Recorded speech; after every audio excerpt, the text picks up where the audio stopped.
तो यार आज का वीडियो काफी इंपॉर्टेंट टॉपिक पे है, इसलिए मैं टाइम वेस्ट किए बिना सीधे टॉपिक पे आता हूँ। तो जैसा कि हम लोग जानते हैं कि मल्टीवर्स ऑफ मैडनेस मूवी आने में अब 20 दिन से भी कम रह गए हैं, और ऐसे में हमें ये भी पता है कि एमसीयू की सभी मूवीज किसी ना किसी तरह एक दूसरे से कनेक्टेड होती ही हैं। और ऐसे में फैंस अक्सर सोचते हैं कि कोई बड़ी मेजर मूवी आने से पहले वो उसके रिलेटेड इवेंट्स को एक बार रिकैप कर लें। तो मैंने सोचा कि क्यों ना आज एक ही वीडियो में तुम्हें हर उस चीज का रिकैप दे दूं जिससे मल्टीवर्स ऑफ मैडनेस को समझना तुम्हारे लिए और इजी हो जाए, चाहे तुम कोर फैन हो या फिर एक नॉर्मल मूवी ऑडियंस। इस एक ही वीडियो में मैं तुम्हें हर उस डिटेल के बारे में बता दूंगा जो मल्टीवर्स ऑफ मैडनेस मूवी को समझने के लिए इंपॉर्टेंट है। वैसे ही वीडियो थोड़ा लंबा हो सकता है, बट फिर भी मैं उम्मीद करूंगा कि तुम इसे स्किप ना करो ताकि तुमसे कोई इंपॉर्टेंट पॉइंट मिस ना हो, और इस वीडियो के बाद में तुम्हारा मल्टीवर्स ऑफ मैडनेस को देखने का एक्सपीरियंस और भी ज्यादा बढ़िया हो जाएगा।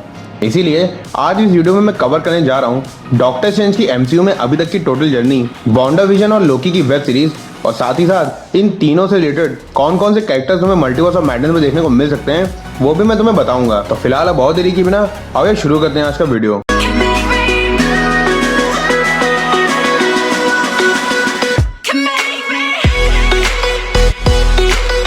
तो सबसे पहले बात कर लेते हैं डॉक्टर स्टीफन स्ट्रेंज की जर्नी की। तो डॉक्टर स्टीफन स्ट्रेंज न्यूयॉर्क के एक फेमस डॉक्टर सर्जन होते हैं जो सर्जरी में बहुत ही एक्सपर्ट होता है और नेचर से बहुत ही इगोइस्टिक, और वो एक्सपर्ट होता है हर तरह की सर्जरी करने में। पर एक दिन एक कार एक्सीडेंट की वजह से उससे भयानक चोटें लग जाती हैं, जिसके बाद उसकी उंगलियां ठीक से काम करना बंद कर देती हैं, और उसकी उंगलियों के खराब होने की वजह से वो वापस से सर्जरी करने में अनेबल होता है। और सब कुछ गंवाने के बाद भी जब उसकी उंगलियां ठीक नहीं होती तब उसे मालूम चलता है नेपाल में सिचुएटेड कामर ताज के बारे में। कामर ताज एक तरह की जादुई मंदिर जैसा है, मतलब एक देसी भाषा में तुम अभी के लिए यही समझ लो। फिर डॉक्टर स्ट्रेंज वहां जाता है और वहां उसकी मुलाकात होती है एंशिएंट वन से, यानी वहां की गुरु से। एंशिएंट वन उसे टीचिंग देती है, साथ ही साथ उसे मल्टीवर्स और हर रिल्म के बारे में भी बताती है। और कामर ताज में ही उसकी मुलाकात होती है मोल्डो और वोंग से, जो कामर ताज का ही हिस्सा होते हैं। और ट्रेनिंग के दौरान वो काफी तरह की चीजें सीखता है, जैसे एस्ट्रल प्रोजेक्शन, मिरर डायमेंशन, और कुछ टाइम बाद उसे कैग्लिएस्ट्रो की किताब से IF एगामोटो और टाइम स्टोन के बारे में मालूम चलता है, और उसे पता चलता है कि एंशिएंट वन का एक पुराना स्टूडेंट है काइसिलियस, जो अब डोन मामू नाम की एंटिटी का गुलाम है। और साथ ही साथ वो अब अर्थ के लिए एक खतरा है जो सैंक्टम पर एक दिन हमला करता है, और अटैक में एंशिएंट वन मारी जाती है। पर एंशिएंट वन अपने मरने से पहले अपनी पोजीशन डॉक्टर स्ट्रेंज को देती है, और डॉक्टर स्ट्रेंज प्रॉमिस करता है कि वो अपना काम ठीक से करेगा। और काइसिलियस से फाइट के दौरान डॉक्टर स्ट्रेंज को मिलता है क्लॉक ऑफ लेविटेशन, मतलब इसे तुम एक तरह से सुपरमैन का घाघरा समझ सकते हो, पर ये उससे काफी डिफरेंट है। क्लॉक ऑफ लेविटेशन की अपनी कुछ पावर्स हैं और उसके पास अपनी एक खुद की समझ भी है। Later on doctor strange, Moldo और वोंग तीनों मिल करके काइसिलियस और उसकी टीम से लड़ते हैं, जिसमें डॉक्टर स्ट्रेंज की टीम जीत जाती है।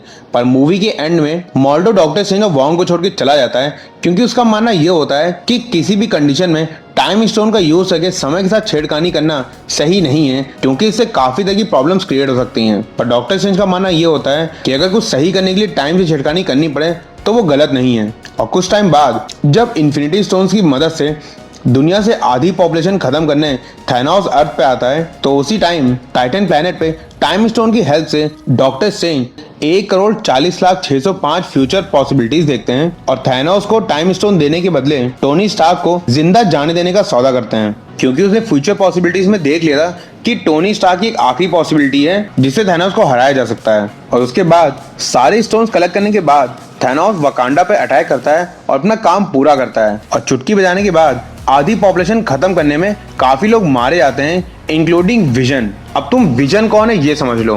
तो विजन एक्चुअली में एक एंड्रॉइड ह्यूमन रोबो है जिसे एज ऑफ अल्ट्रॉन मूवी में टोनी स्टार्क और ब्रूस ने मिलकर बनाया था। पर इसकी पावर का मेन सोर्स उसके माथे पे लगा माइंड स्टोन होता है, और उसे ही लेने थैनोस अर्थ पे आता है, और थैनोस के माइंड स्टोन उसके सर से निकालने के बाद उसकी वहीं मौत हो जाती है, जो एक्चुअल में बहुत बड़ा फ्यूचर बवाल होने वाला था, क्योंकि विजन वांडा का लव इंटरेस्ट था। और later on end game movie में जब सभी बचे हुए एवेंजर्स गायब हुई आधी पॉपुलेशन को वापस लाने के लिए सारे इन्फिनिटी स्टोन्स कलेक्ट करने टाइम में पीछे जाते हैं, तो अल्टरनेट इन्फिनिटी स्टोन्स कलेक्ट करने के लिए कुछ अवेंजर्स 2012 के अवेंजर्स असेंबल मूवी के इवेंट्स में टाइम ट्रैवल करते हैं ताकि वो स्पेस स्टोन, टाइम स्टोन और माइंड स्टोन कलेक्ट कर सकें। पर वहीं थोड़ी गलती से उसी टाइम लोकी वहां से भाग जाता है और वो एक अल्टरनेट टाइमलाइन क्रिएट कर देता है। पर अभी के लिए इस पे हम बाद में बात करेंगे।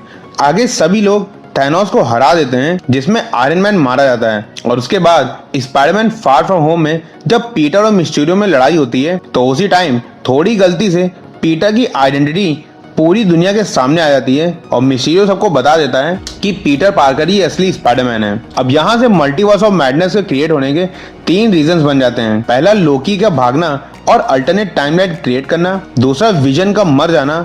और तीसरा, पीटर की आइडेंटिटी रिवील हो जाना। और मैं टाइम के अकॉर्डिंग तुम्हें तीनों चीजें समझाऊंगा। एंड अगेन, मैं साइड की कोई भी चीज कवर नहीं करूंगा और सिर्फ तुम्हें मेन इवेंट्स के बारे में बताऊंगा। Event number 1, Wanda vision. तो सबके मरने के बाद सभी डेड लोगों को रिस्पेक्ट मिलती है, बट विजन की डैमेज एंड्रॉइड बॉडी को स्वॉर्ड नाम की एक ऑर्गेनाइजेशन ले आती है और उस पर एक्सपेरिमेंट करने लगती है। पर ये बात वांडा से बर्दाश्त नहीं होती और वो अपने अकेलेपन के डिप्रेशन में चलते हैं वांडा वेस्टव्यू नाम की एक जगह पे अपनी ही एक दुनिया बना लेती है, जहां वो विजन के साथ हैप्पीली रह रही होती है। और लेटर ऑन उसके 2 बच्चे भी होते हैं, बिली और टॉमी। और इसी यूनिवर्स में इन लोगों के कुछ फ्रेंड्स भी होते हैं, जिसमें उसकी एक फ्रेंड होती है अगाथा हार्कनेस। स्वॉर्ड ऑर्गेनाइजेशन को उस जगह के बारे में पता चल जाता है और वो उस जगह में डिस्टर्बेंस क्रिएट करने लगते हैं। पर वांडा वहां आ करके उन लोग को अलर्ट करती है कि वो लोग उससे दूर रहें। और इन्हीं सब के चलते स्वॉर्ड डिसाइड करती है कि वो एक्सपेरिमेंटेड विजन को वांडा से लड़ने भेजेगा। और अभी के टाइम में स्वॉर्ड ऑर्गेनाइजेशन ने ओरिजिनल विजन पे एक्सपेरिमेंट करके उसे वाइट विजन में कन्वर्ट कर दिया होता है। और सीरीज के एंड के आते आते अगाथा हार्कनेस, जो एक्चुअल में एक इविल विच होती है, और वो वहां पे सिर्फ इसलिए आई होती है क्योंकि उसे वांडा की पावर्स का पता चल गया होता है और उसका मेन मोटिव होता है वांडा की पावर्स को छीन लेना। और इसी सीरीज में वांडा को फर्स्ट टाइम स्कारलेट विच के नाम से भी बुलाया गया। और अगाथा हार्कनेस के बताने पे वांडा को एहसास होता है कि वो एक स्कारलेट विच है जिसकी पावर्स की कोई सीमा नहीं है। और एंड बैटल में वो अगाथा को हरा के डार्क होल्ड यानी काले जादू की किताब ले लेती है और वांडा का क्रिएटेड विजन व्हाइट विजन को उसकी मेमोरीज वापस लौटा देता है और व्हाइट विजन वहां से चला जाता है। वांडा अगाथा की सारी मेमोरीज डिलीट कर देती है और उससे साथ ही साथ ये भी कहती है कि वो उसे वापस तब बुला लेगी जब उसे लगेगा कि उसे उसकी जरूरत है। और ये सभी चीजें खत्म होने के बाद वांडा की बनाई हुई इमेजिनरी दुनिया वहां से खत्म हो जाती है और उसी के साथ उसका इमेजिनरी विजन और बिली और टॉमी जो उसके बच्चे होते हैं वो भी हमेशा के लिए वो खो देती है। पर ये बवाल इतना ज्यादा हो जाता है कि वांडा फाइनली वहां से चली जाती है। और पोस्ट क्रेडिट सीन में हम देखते हैं कि वांडा एस्ट्रल फॉर्म में बैठ करके डार्क होल्ड बुक को पढ़ रही है, जिससे वो अपने बच्चे बिली और टॉमी को वापस पा सके। मतलब वांडा मल्टीवर्स में एंटर करने का रास्ता ढूंढ रही है। Event number 2, Loki series. तो जब लोकी न्यूयॉर्क से स्पेस स्टोन की हेल्प से भाग जाता है तो उस पर नजर पड़ती है TVA की, यानी टाइम वेरिएंट अथॉरिटी, जिनका काम होता है हर उस पर्सन को पकड़ना जो समय के साथ छेड़खानी कर रहा है। अब देखो, समय के साथ छेड़खानी करने में प्रॉब्लम ये है कि अगर कोई पर्सन टाइम ट्रेवल करके टाइम के साथ छेड़खानी करता है तो एक ही इवेंट के मल्टीपल पॉसिबिलिटीज हो जाती हैं, जिसकी वजह से यूनिवर्स में मल्टीपल टाइमलाइंस क्रिएट हो जाती हैं और वो आगे आगे यूनिवर्स के लिए प्रॉब्लम क्रिएट कर सकती हैं। अब तुम लोग यहाँ ये मत सोचना कि TVA ने फिर डॉक्टर स्ट्रेंज और बाकी एवेंजर्स को क्यों नहीं पकड़ा, क्योंकि वो बात मैं यहाँ नहीं करूंगा, आउट ऑफ सिलेबस हो जाएगा। खैर, लोकी को टीवी में मालूम चलता है कि लोकी की ही एक फीमेल वेरिएंट जिसका नाम सिल्वी है, वो TVA के लोगों को मार रही है और जगह जगह से टाइम रिमोट चुरा रही है। और फाइनली लोकी डिसाइड करता है कि वो TVA की हेल्प करेगा सिल्वी को पकड़ने के लिए। पर सिल्वी से मिलने के बाद उसे मालूम चलता है कि TVA में हर एक पर्सन एक्चुअल में एक वेरिएंट है और उन्हें इस चीज का पता भी नहीं है और TVA उन्हें अपने सिर्फ फायदे के लिए यूज कर रहा है। और लोकी और सिल्वी मिल करके ढूंढने निकलते हैं उस इंसान को जो TVA के पीछे काम कर रहा है। और फाइनली उन्हें मिलता है वन हू रिमेन्स, जो उन्हें बताता है कि उसे सब मालूम है और वो टाइमलाइन से अलग ही एक दुनिया में रहता है और पूरे यूनिवर्स पे नजर रखता है, क्योंकि अल्टरनेट टाइमलाइन क्रिएट होने से सबसे बड़ा खतरा वो खुद है। मतलब उसके कई सारे अल्टरनेट वेरिएंट्स जो बहुत हरामी टाइप के हैं और अगर किसी इवेंट की वजह से मल्टीपल टाइमलाइंस क्रिएट हो गई तो दिक्कतें संभाली नहीं जाएंगी और सिल्वी उसे मार देती है। और उसी समय हम देखते हैं कि भयानक टाइमलाइंस क्रिएट हो जाती हैं और मल्टीवर्स खुलने लगता है। इवेंट नंबर 3, स्पाइडरमैन नो वे होम। तो जब पीटर की आइडेंटिटी मिस्टीरियो पूरी दुनिया के सामने बता देता है तब उसे और उसके फ्रेंड्स को काफी दिक्कतें होने लगती हैं और वो सीधा जाता है डॉक्टर स्ट्रेंज के पास हेल्प मांगने। और डॉक्टर स्ट्रेंज अपनी एक स्पेल का यूज करके उससे बताते हैं कि इसके बाद सभी लोग भूल जाएंगे कि पीटर ही स्पाइडरमैन है। पर बार बार पीटर के डिस्टर्ब करने की वजह से स्पेल गड़बड़ हो जाती है और मल्टीपल यूनिवर्स से वो सभी लोग एमसीयू के यूनिवर्स में आ जाते हैं जिन्हें अपने अपने यूनिवर्स में पता होता है कि उनके यूनिवर्स से पीटर पार्कर ही स्पाइडरमैन है, और इसी वजह से सोनी यूनिवर्स से 5 villains doctor octopus, green goblin, Sandman, lizard और इलेक्ट्रो इसी यूनिवर्स में आ जाते हैं। और उन्हीं के साथ साथ टोबी मैगवायर और एंड्रू गारफील्ड का स्पाइडरमैन भी इसी यूनिवर्स में आ जाता है। इन सब में आंट में मारी जाती हैं और एंड बैटल में जब चीजें हाथ से निकलने लगती हैं तब एमसीयू का पीटर पार्कर डॉक्टर स्ट्रेंज से रिक्वेस्ट करता है कि वो फिर से अपनी स्पेल यूज करें और इस बार वो डिस्टर्ब नहीं करेगा। फाइनली डॉक्टर स्ट्रेंज अपनी स्पेल फिर से यूज करते हैं और सभी लोग पूरे यूनिवर्स में भूल जाते हैं कि पीटर पार्कर ही स्पाइडरमैन है। पर मूवी के पोस्ट क्रेडिट में हमें बताया जाता है कि ये डॉक्टर स्ट्रेंज की गलती की वजह से मल्टीवर्स खुल गया है और ट्रेलर में हमें दिखाया गया कि स्ट्रेंज हेल्प लेने गया है वांडा के पास। पर मुझे लगता है कि इतने बड़े मल्टीवर्स के लोचे में लोकी की सीरीज का जिक्र क्यों नहीं हुआ,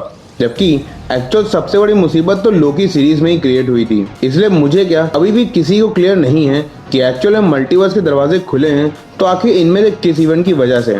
साथ ही साथ अगर एक नजर डालें कि किन कैरेक्टर्स के दिखने की चांसेस इस मूवी में सबसे ज्यादा हैं तो मेरे हिसाब से व्हाइट विजन, ओरिजिनल विजन, बेरी टॉमी, Loki, time variant authority, alternate iron man और मुझे लगता है फैंटास्टिक फोर के रीड रिचर्ड्स के भी दिखने के चांसेस हैं। और ऐसा तो र्यूमर भी है क्योंकि इल्यूमिनाटी इस मूवी में दिखने वाला है। साथ ही साथ सोनी यूनिवर्स से एक्समैन के भी काफी कैरेक्टर हमें देख सकते हैं, जिसमें प्रोफेसर एक्स तो हमें ऑलरेडी पता ही है, पर मेरे हिसाब से डेडपूल और वुल्वरीन के दिखने के भी काफी चांसेस हो सकते हैं क्योंकि अच्छा मौका होगा फैंस को इम्प्रेस करने का। और साथ ही साथ वांडा विजन की अगाथा हार्कनेस के भी दिखने के यहाँ बहुत चांसेस हैं, ऐसा पर्सनली मेरा मानना है। पर यार फिलहाल इस बात की तो अभी सिर्फ प्रेडिक्शन ही की जा सकती है क्योंकि डॉक्टर स्ट्रेंज 2 में इतने सारे कैरेक्टर्स दिखने के चांसेस हो सकते हैं, या फिर कौन र्यूमर है कि तुम क्या मैं क्या कोई भी नहीं बता सकता या कि उसमें कितने कैरेक्टर्स दिखने वाले हैं। तुम कितना भी तुक्का मार लो आखिर तक कंफर्म नहीं कर सकते। ऊपर से वांडा के झोंके में एमसीयू आखिर किस विलन को छुपा रहा है अभी कहना मुश्किल है। फिलहाल के लिए यार